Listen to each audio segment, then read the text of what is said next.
હવે આંકડાશાસ્ત્રમાં આપણે છેલ્લે પ્રકરણ 3 મધ્યવર્તી સ્થિતિના માપમાં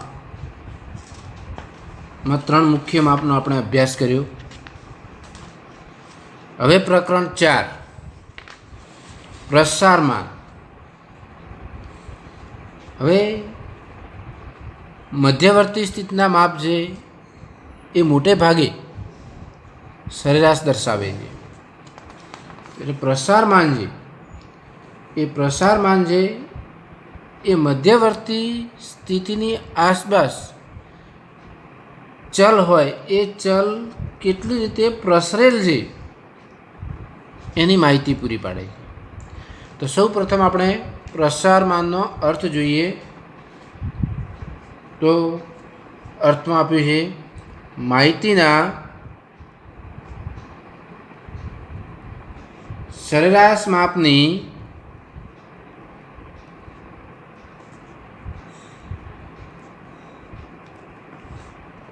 આસપાસ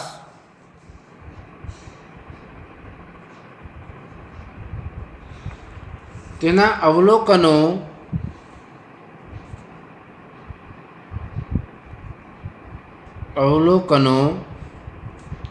કેટલા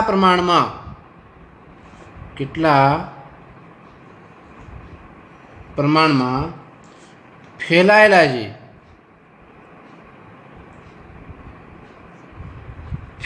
છે તે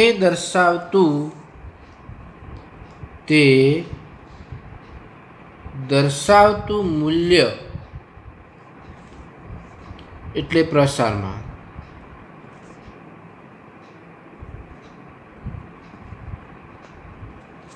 આ પ્રસારમાનનો અર્થ જુઓ. માહિતીના સરેરાશ માપની આસપાસ. તો સરેરાશ માપ તો આપણે 3 જોયું, મધ્યક, મધ્યસ્થ અને બહુલકમાં સરેરાશ માપ આવે. એની આસપાસ તેના અવલોકનો કેટલા પ્રમાણમાં ફેલાયેલા છે. આ ખાલી સરેરાશ જ દર્શાવે મધ્યવર્તી. જ્યારે પ્રસારમાનના જે માપો આવશે એ એની આસપાસ જે અવલોકનો છે એ અવલોકનો કેટલા પ્રમાણમાં ફેલાયેલા છે આજુબાજુ તે દર્શાવે છે. એટલે કે તે દર્શાવતું મૂલ્ય એટલે એને શું કહેવાય? પ્રસારમાન કહેવાય. હવે અહીંયા પ્રસારમાનના 4 માપો છે. પ્રસારમાનના 4 માપો આપેલા છે. એમાં પહેલું છે વિસ્તાર. એના પછી બીજું છે ચતુર્થક વિચલન.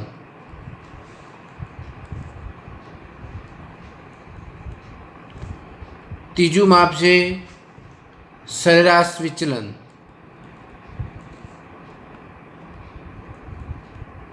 અને ચોથું માપ છે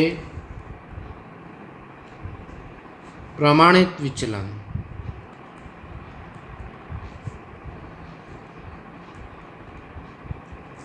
આ 4 માપો છે. તો પ્રસારમાનના કુલ 4 માપો છે. મધ્યવર્તી સ્થિતિમાં આપણે 3 માપ જોયા હતા, મધ્યક, મધ્યસ્થ અને બહુલક. હવે પ્રસારમાનમાં અહીંયા 4 માપ છે.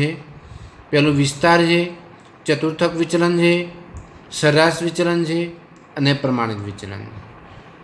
તો 4 માપોમાંથી આપણે પહેલું વિસ્તાર વિશે માહિતી મેળવીએ. તો પહેલું માપ આપણે જોઈએ અત્યારે વિસ્તાર. હવે આ માપ છે આ ગણતરી અને સમજવામાં એકદમ સરળ છે. સૌ પ્રથમ આપણે વિસ્તારનો અર્થ લખીએ. તો વિસ્તાર કોને કહેવાય? તો જુઓ, અહીંયા કીધું છે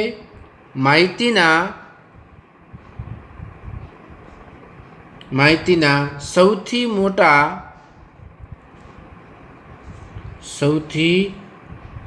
મોટા અને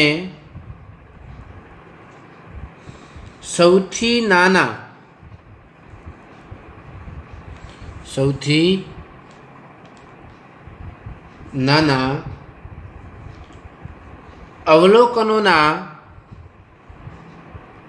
અવલોકનોના તફાવતને તફાવતને વિસ્તાર કહેવામાં આવે છે. વિસ્તાર કહે છે. જુઓ, વિસ્તારનો અર્થ આવડે તો એના સૂત્રો પણ આવડી જાય, એના અર્થ ઉપર જ છે. તો અહીંયા વિસ્તારમાં કીધું છે કે માહિતીના સૌથી મોટા અને સૌથી નાના અવલોકનોના તફાવતને વિસ્તાર કહેવાય. સૌથી મોટું અવલોકન લેવાનું અને સૌથી નાનું અવલોકન લેવાનું. બીજા કોઈ અવલોકનની આપણે આમાં જરૂર પડશે નહીં. કોઈ પણ પ્રકારની માહિતી હોય, માહિતી આપણે જોયા કે 3 પ્રકારની હોય: અવર્ગીકૃત હોય, વર્ગીકૃત સતત હોય કે વર્ગીકૃત અસતત હોય. તો એમાં માહિતીના સૌથી મોટા અને સૌથી નાના અવલોકનના તફાવતને વિસ્તાર કહેવાય. તેને સંકેતમાં, હવે વિસ્તારને સંકેતમાં વિસ્તાર એટલે રેન્જ કહેવાય, એટલે આર વડે દર્શાવાય છે.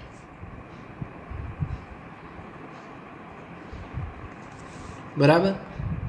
હવે અહીંયા કોઈ પણ માપ હશે એના માટે સૂત્ર સેમ જ છે, પણ અહીંયા એક બીજી બાબત ધ્યાનમાં રાખવાની છે કે પ્રસારમાનના જે 4 માપ આપ્યા છે એ 4 માપનું મૂલ્ય તમારે નિરપેક્ષ અને સાપેક્ષ માપમાં અલગ અલગ સૂત્રોની રીતે તમારે શોધવું પડે.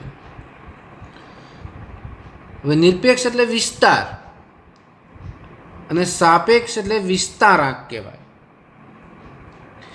એવી જ રીતે નિરપેક્ષ ચતુર્થક વિચલન, એનું સાપેક્ષ માપ ચતુર્થક વિચલનાંક. નિરપેક્ષ માપ કહેવાય સરેરાશ વિચલન અને સાપેક્ષ માપ સરેરાશ વિચલનાંક, અને પ્રમાણિત વિચલન અને એનું સાપેક્ષ માપ પ્રમાણિત વિચલનાંક કહેવાય. તો હવે આપણે વિસ્તારનું સૂત્ર જોઈએ. તો પહેલાં વિસ્તાર એટલે આર, કૌંસમાં લખું છું વિસ્તાર, તમને ખ્યાલ આવે તો આર બરાબર એનું સૂત્ર થાય x H minus X L. આટલું જ સૂત્ર છે. હવે એક્સ એચ એટલે શું? તો એક્સ એચ બરાબર સૌથી મોટું અવલોકન. એચ એટલે હાઈ, સૌથી મોટું અવલોકન.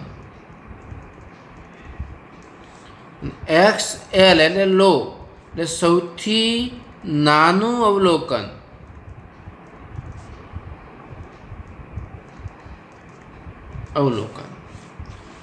હવે અહીંયા વિસ્તાર આર બરાબર X H minus X L, એટલે આપણે વિસ્તારના અર્થમાં પણ આવી ગયું સૂત્ર. જો માહિતીના સૌથી મોટા અને સૌથી નાના અવલોકનના તફાવતને, આ તફાવત લીધો, એ તફાવતને શું કહેવાય? વિસ્તાર કહેવાય. હવે આ 3 પ્રકારની માહિતીમાં જ સૂત્ર વપરાશે, કોઈ સૂત્રમાં ફેરફાર નથી. અવર્ગીકૃત હોય તો સૌથી મોટું અવલોકન લેવાનું અને સૌથી નાનું અવલોકન. વર્ગીકૃતમાં અસતત હોય, એટલે કે વર્ગ લંબાઈ આપેલી ન હોય, તો તમારે જે એક્સ આપેલું હોય એ એક્સમાં જે સૌથી મોટું અવલોકન હોય અને એનું સૌથી નાનું અવલોકન હોય એમાંથી બાદ કરી દેવાનું. અને સતત હોય વર્ગીકૃત, વર્ગ લંબાઈ હોય તો પ્રથમ વર્ગ લંબાઈ હોય એની નીચલી સીમા સૌથી નાની હોય અને છેલ્લી વર્ગ લંબાઈની ઉપલી સીમા એ સૌથી મોટી હોય. એ બંનેનો તફાવત લઈને તમે વિસ્તાર શોધી શકો છો. એકદમ સરળ છે. તો હવે આનું વિસ્તાર અને બીજું સૂત્ર છે વિસ્તારાંક, એ સાપેક્ષ માપ. તો સાપેક્ષ માપનું સૂત્ર આપણે લખીએ સાપેક્ષ માપ. સાપેક્ષ માપને કહેવાય વિસ્તારાંક. સાપેક્ષ માપ તરીકે પણ ઓળખાય છે અને વિસ્તારાંક તરીકે પણ ઓળખાય છે. તો એનું સૂત્ર છે, ઉપર તો જે સૂત્ર વિસ્તારનો આપ્યો છે એ જ સૂત્ર છે, એટલે કે એક્સ એચ માઇનસ એક્સ. નીચે છેદમાં અહીંયા બંને પ્લસ થાય છે, એટલે કે એક્સ એચ પ્લસ એક્સએલ. હવે તમે વિસ્તાર શોધીને આ વિસ્તારાક શોધો તો તમારે ડાયરેક્ટ બીજું સૂત્ર લખવું હોય તો આની જગ્યાએ શું લખી દેવાનું? આર લખી દેવાનું. ઉપર આર જ મૂકી દેવાનું. ઉપર આર વિસ્તાર જ છે અને નીચે એક્સ એચ પ્લસ એક્સએલ, અથવા તો આ મૂકશો તો ચાલશે. આની કિંમત તમે મેળવી લીધી હોય તો ડાયરેક્ટ કિંમત મૂકવાની અને પછી આ બંનેનો સરવાળો કરી દેવાનો. બરાબર. આ બાબત જ વિસ્તારમાં યાદ રાખવાની છે. આર બરાબર એક્સ એચ માઇનસ એક્સએલ. વિસ્તારાક શોધવાનું કે તો ઉપર તો આર જ, એટલે કે એક્સ એચ માઇનસ એક્સએલ, પણ નીચે બંનેનો સરવાળો છેદમાં એક્સ એચ પ્લસ એક્સએલ. આ વિસ્તારના નિરપેક્ષ અને સાપેક્ષ માપના આપણે સૂત્રો જોયા. હવે આગળ આપણા સ્વાધ્યાય જુઓ. વિસ્તારનો તમને ખ્યાલ આવે તો સ્વાધ્યાય 4.1 જુઓ. સ્વાધ્યાય 4.1 એનો દાખલા નંબર 1.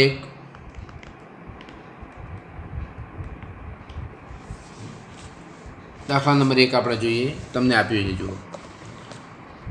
4.1 દાખલા નંબર 1. આ માહિતી કેવી છે? અવર્ગીકૃત છે. આ માહિતી કેવી છે? વર્ગીકૃત છે, પણ જુઓ વર્ગ લંબાઈ નથી એટલે વર્ગીકૃત અસતત. પણ આ માહિતી વર્ગીકૃત સતત છે.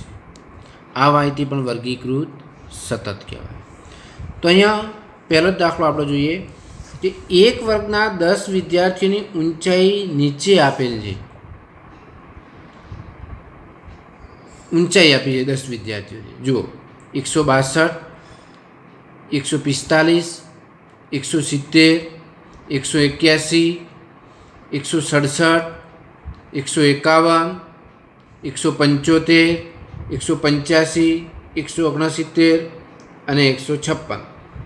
આ માહિતી પરથી વિદ્યાર્થીઓની ઊંચાઈનો વિસ્તાર અને વિસ્તારાક શોધો. બંને શોધવાનું કીધું છે. તો જો માહિતી આપી છે, આપણે જોઈ લઈએ. અહીંયા ઊંચાઈ આપી છે સેમીમાં. તો પહેલું છે 162, 145, 170, 181, 167, 151, 175, 185, 169 અને 156. આ માહિતી પરથી આપણે વિસ્તાર અને વિસ્તારાક એટલે કે નિરપેક્ષ અને સાપેક્ષ બંને માપ વિસ્તારાક શોધો.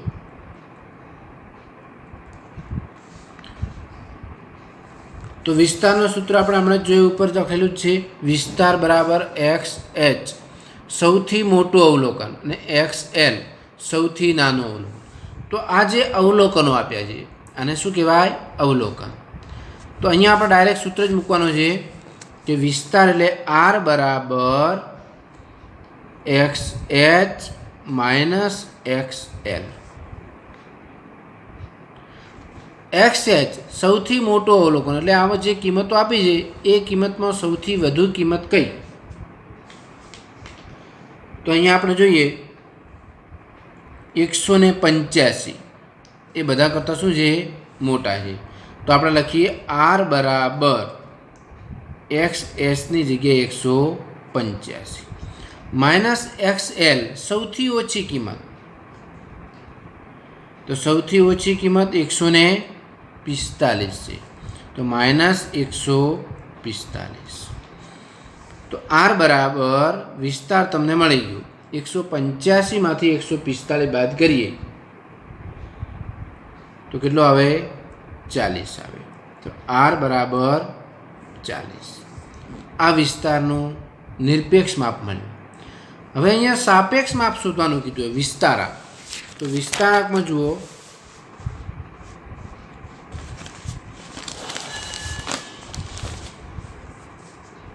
તો વિસ્તારાક બરાબર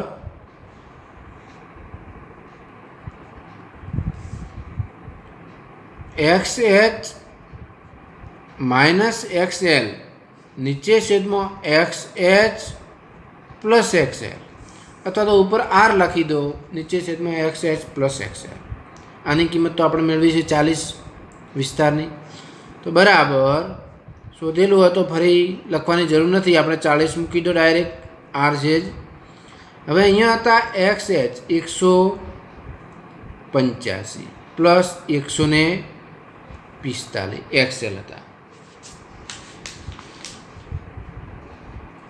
बराबर ऊपर 40 है नीचे बनेनो सरवाळो करिए तो सरवाळो थशे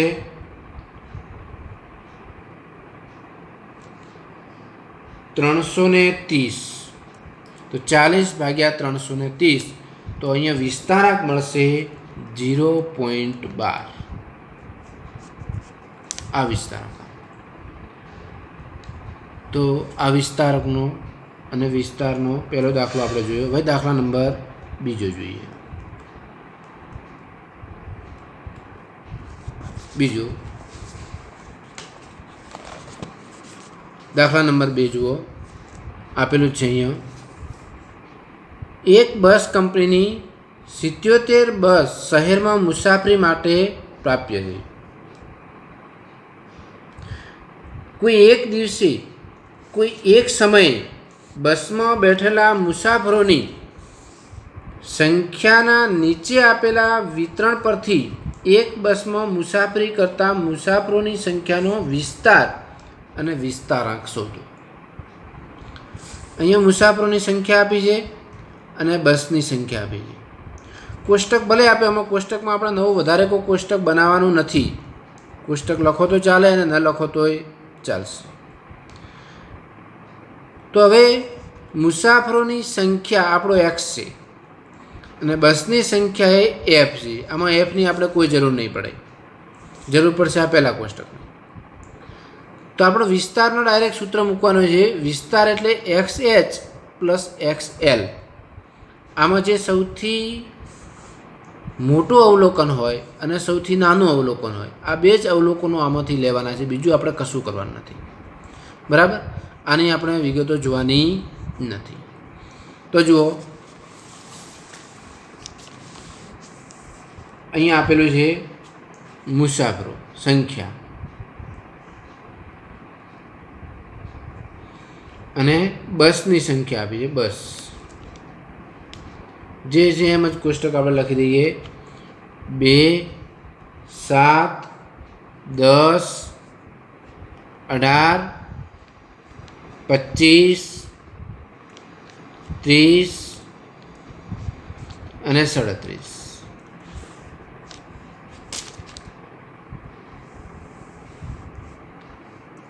કુલની પણ આપણે જરૂર નથી. બસની સંખ્યા આપી છે 1, 4, 11, 17, 23, 16 અને 5. હવે આના ઉપરથી વિસ્તાર અને વિસ્તારક આપણે શોધવાનું છે. તો ડાયરેક્ટ તમારે વિસ્તારનો સૂત્ર મૂકી દેવાનું, કશું કરવાનું નથી. જુઓ વિસ્તાર એટલે આર. આર બરાબર X H minus X L. X H આ એક્સ છે પહેલી જ કિંમત સંખ્યાઓ. સૌથી મોટા અવલોકનની કિંમત, તો સૌથી મોટું અવલોકન કયું? તો અહીંયા આપણે જોઈએ કે આમાં સૌથી મોટી કિંમત કઈ ઉપર આપેલી છે. તો અહીંયા સૌથી મોટી કિંમત આપણે કેટલી થાય? 37 થાય. તો એક્સ એચ બરાબર 37 લેવાનું. એક્સ એલ સૌથી નાની કિંમત આમાં સંખ્યામાં 2. આપણે બસની એફ આવૃત્તિ જોવાની નથી. તો આર બરાબર એટલે કે વિસ્તાર બરાબર એક્સ એચ એટલે 37 માઇનસ એક્સ એલ એટલે 2. 37 માઇનસ 2 તો વિસ્તાર મળશે આર બરાબર 35. 35 શું? મુસાફરો, મુસાફરોની સંખ્યા છે. આ વિસ્તાર મળી ગયો. હવે એનું સાપેક્ષ માપ આપણે લેવું હોય વિસ્તારાંક, તો વિસ્તારાંક બરાબર X H minus X L, નીચે પ્લસ કરવાનું, એટલે એની બદલે આપણે હવે આર લખીએ ચાલે, ઉપર આર નીચે છેદમાં x H plus x L, આ રીતે. તો આરની કિંમત છે 35, એક્સ એચ આપણે છે 37 પ્લસ એક્સ એલ 2, તો બરાબર 35 નીચે છેદમાં 39. તો વિસ્તારક કેટલો આવે? 35 ભાગ્યા 39,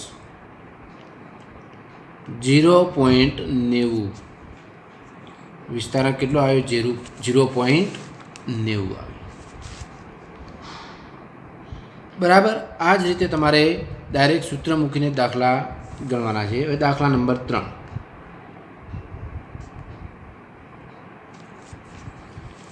ત્રીજો દાખલો જોઈએ. હવે માહિતી આવે છે વર્ગીકૃત સતત. તો ત્રીજા દાખલામાં જુઓ, એક શાળાના વિદ્યાર્થીઓના નીચે આપેલા ગુણના આવૃત્તિ વિતરણ પરથી વિદ્યાર્થીઓના ગુણનો વિસ્તાર અને સાપેક્ષ વિસ્તાર, અહીંયા સાપેક્ષ આપે જુઓ, સાપેક્ષ એટલે વિસ્તારાંક શોધો. ગુણ આપ્યા છે પણ વર્ગ લંબાઈમાં આપ્યા છે. જુઓ, સતત માહિતી છે. 20 થી 30, 30 થી 40, 40 થી 50, 50 થી 60, 60 થી 70, 70 થી 80. એ આપણે એક્સ સમજવાનું. અને વિદ્યાર્થીઓની સંખ્યા એ એફ. તો અહીંયા 8, 20, 25, 60, 45 ને 10. આના ઉપરથી આપણે વિસ્તાર અને વિસ્તારક શોધવાનું છે. તો અહીંયા જોઈએ, આપણે લખીએ. તો પહેલું ગુણ લખી દઈએ, ગુણ, અને વિદ્યાર્થીઓની સંખ્યા, અહીંયા સંખ્યા. ગુણમાં પહેલો 20 થી 30, એના પછી 30 થી 40, એના પછી 40 થી 50, 50 થી 60, 60 થી 70 અને 70 થી 80. આ પ્રમાણે આપે. સંખ્યામાં આપે છે 8, 20, 25, 60, 45 અને 10. તો આ માહિતી પરથી આપણે હવે વિસ્તાર અને વિસ્તારક શોધવાના. તો વિસ્તાર પહેલો શોધીએ, આર. ડાયરેક્ટ સૂત્ર જ મૂકવાનું, આમાં પણ કશું આપણે કરવાનું નથી. જુઓ, તો અહીંયા સૂત્ર છે ડાયરેક્ટ, આર બરાબર X H minus X L. હવે અહીંયા એક્સ એચ સૌથી મોટું અવલોકન. હવે અવલોકનો અહીંયા વર્ગ લંબાઈમાં આપ્યા. જુઓ, 20 થી 30 થી કરીને છેક 60 થી 70 થી 80 સુધી. તો એક્સ એચ એ તમારે સૌથી છેલ્લો અવલોકન હોય, એ છેલ્લા અવલોકનની ઉધ્વ સીમા બિંદુ, ઉપલી સીમા સૌથી વધુ કેટલી છે? 80. એ શું આવશે? એક્સ એચ આવશે. અને એક્સ એલ પહેલું જ અવલોકન છે, એ પહેલાં અવલોકનની અધર સીમા એટલે કે નીચલી સીમા 20 આવશે. આ બે જ લેવાના છે, બીજું આમાંથી કશું લેવાનું નથી. તો જુઓ, આર બરાબર X H 80 minus 20 x H, 80 minus 20 વિસ્તાર. તો અહીંયા 80 માઇનસ 20 કેટલા આવે? 60. તો આર બરાબર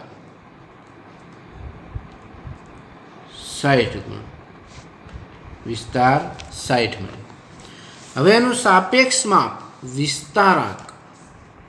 તો વિસ્તારાંકનું આપણે સૂત્ર લખીએ, વિસ્તારાંક બરાબર, હવે એક્સ એચ માઇનસ એક્સ એલની જગ્યાએ ડાયરેક્ટ આર શોધેલો છે એટલે આર મૂકવાનું. તો આર નીચે છેદમાં x H plus x L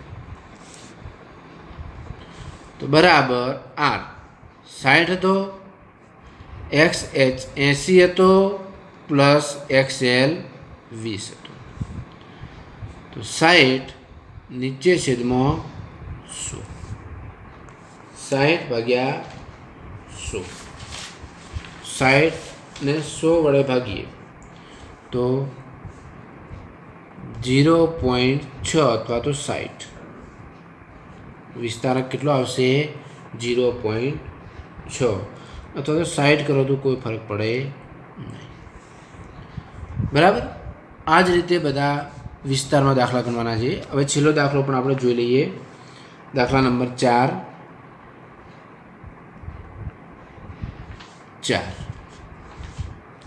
ચારમાં પણ આવું જ છે. જો અહીંયા પુસ્તકમાં આપ્યું છે, એક વિસ્તારમાં આવેલી 80 દુકાનોના દૈનિક વકરા 1000 રૂપિયામાં નું આવતી વિતરણ નીચે મુજબ છે. તે પરથી દૈનિક વકરાના વિસ્તારનું નિરપેક્ષ અને સાપેક્ષ માપ મેળવો. વિસ્તારનું નિરપેક્ષ માપ એટલે વિસ્તાર અને સાપેક્ષ માપ એટલે વિસ્તારક. દૈનિક વકરો આપ્યો છે 5 થી 9, 10 થી 14, 15 થી 19, 20 થી 24, 25 થી 29 અને 30 થી 34. અનિવારક આવૃત્તિ વિતરણ છે. અનિવારક કહેવાય. આ અનિવારક કહેવાય. અને દુકાનોની સંખ્યા આપી છે. બરાબર. તો આપણે જોઈએ ચોથો દાખલો. તો પહેલું છે દૈનિક વકરો અને નીચે સંખ્યા. તો 5 થી 9, 10 થી 14, 15 થી 19, 20 થી 24,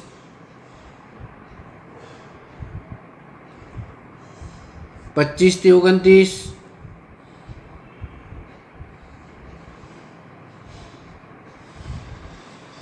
અને 30 થી 34 છેલ્લું.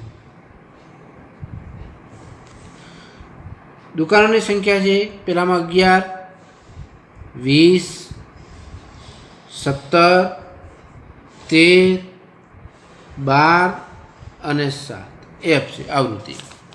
હવે આના ઉપરથી આપણે નિરપેક્ષ અને સાપેક્ષમાં એટલે વિસ્તાર અને વિસ્તારક શોધવાના છે.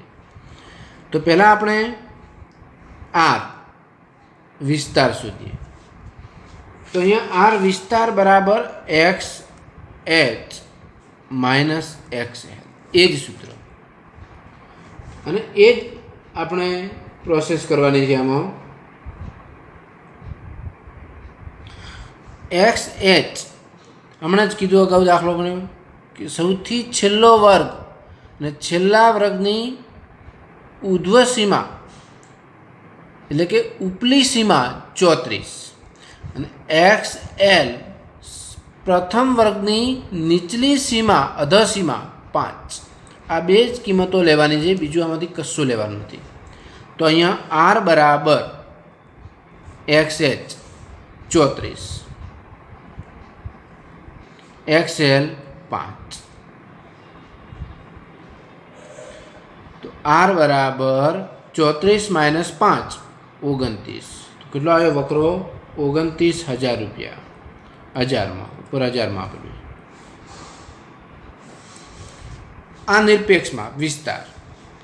હવે આનો આપણે સાપેક્ષ માપ લઈએ વિસ્તારાંક. તો વિસ્તારાંક એટલે પેલા ઉપર આર મૂકી દો, લીધેલો જ છે એટલે, અને નીચે x H plus x L તો બરાબર આર 29.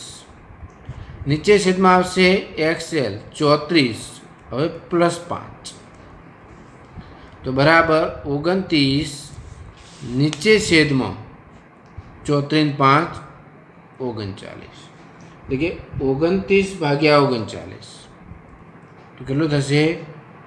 0.34. 74 આ વિસ્તારક સાપેક્ષમાં આ વિસ્તારક મળ્યું બરાબર. તો વિસ્તારનું માપ આપણે જોયું એકદમ સરળ છે, ખાલી 2 સૂત્ર જ યાદ રાખવાના છે. 4.1 અહીંયા પૂરું થાય છે. આગળ આપણે નેક્સ્ટ લેક્ચરમાં જોઈશું.